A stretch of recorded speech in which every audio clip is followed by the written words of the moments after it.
Greetings, y'all.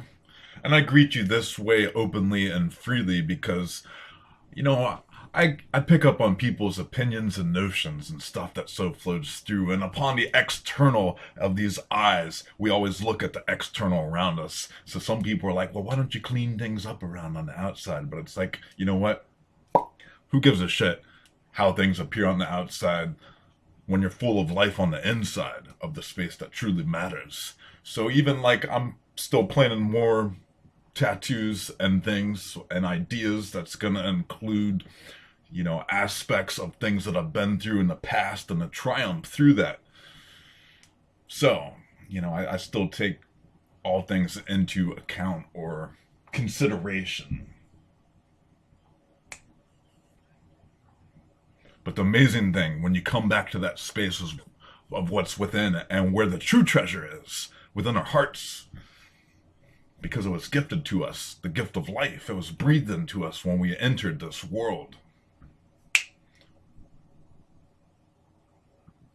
It's not something that this world can ever steal from us. So don't ever, it's not that we don't have emotions, because we do.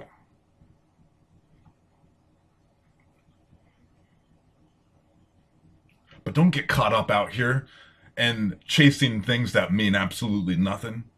Do you know how many people have it all and they don't have shit?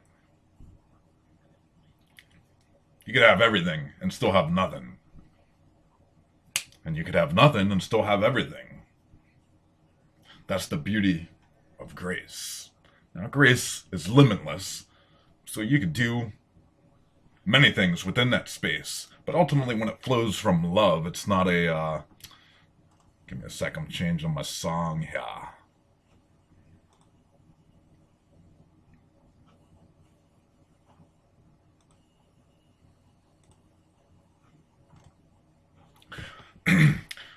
So when you come from that space of grace, it's and love. It's not like an accumulating hoard of like, oh, let me get more money so I can protect myself. It's like, no, that shit's fucking doomed to failure. You can't protect yourself with things that rot and decay. This body, physical body, is eventually going to rot and decay. Your green pieces of paper or digits in a bank account, that can rot or decay. Somebody could take that all away. Somebody could take nations, kingdoms, there's changes of hands.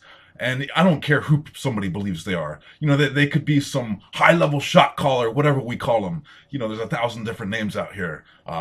People talk about Illuminati and blah, blah, blah, and they think that they have power. Well, let me tell you something. They don't really have any power at all, and here's why. Because the kingdom of darkness is nothing. It's a false power. And I've sat with spirits, and I'm just going to be frankly honest with you. I've had things fly at me, and just like it was written in the Bible, they will offer you shit, worship you, offer you many things.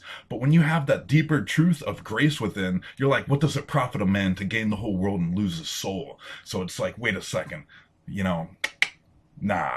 I mean, yes, it's a temptation of, wow, you're really going to just give all this to me, you know?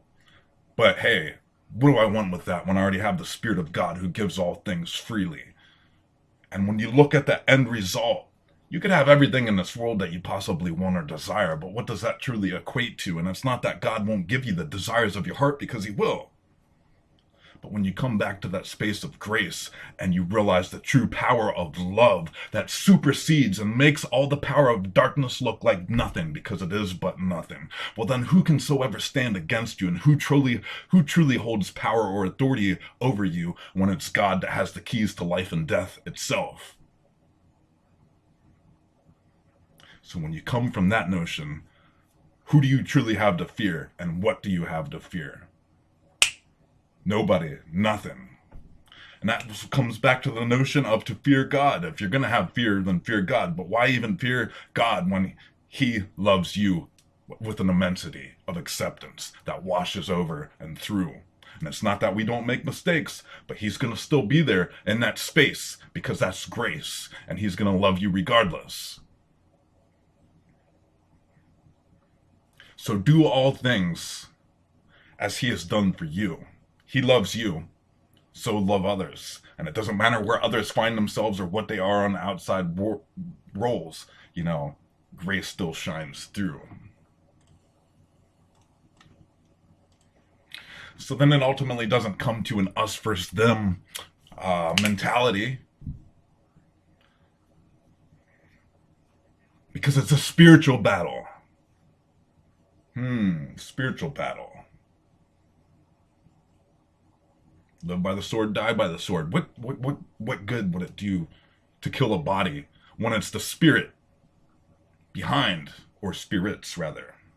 There's only one true spirit of love and life, but there's many spirits, so to speak.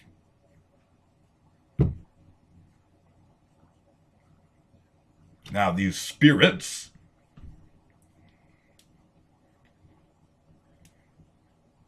it's quite prevalent. We see them everywhere.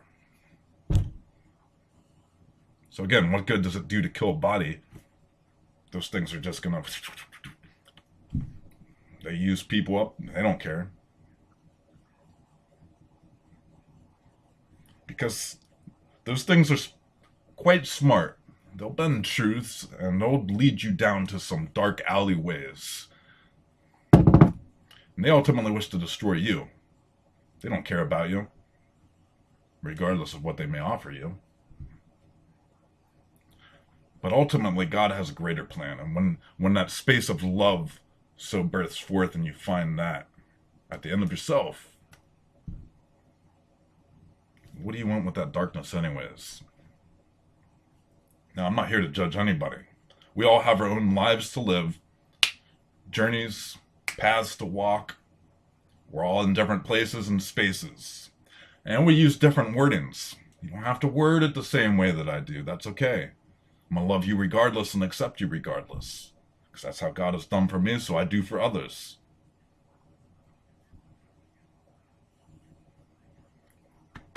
But remember the true treasure of what's within. Come from that space. Because when you come from that space that can't be taken, well then surely the world can never buy you. And surely the world can never take it from you. And that's where true power resides. But what is power without love? Love is power.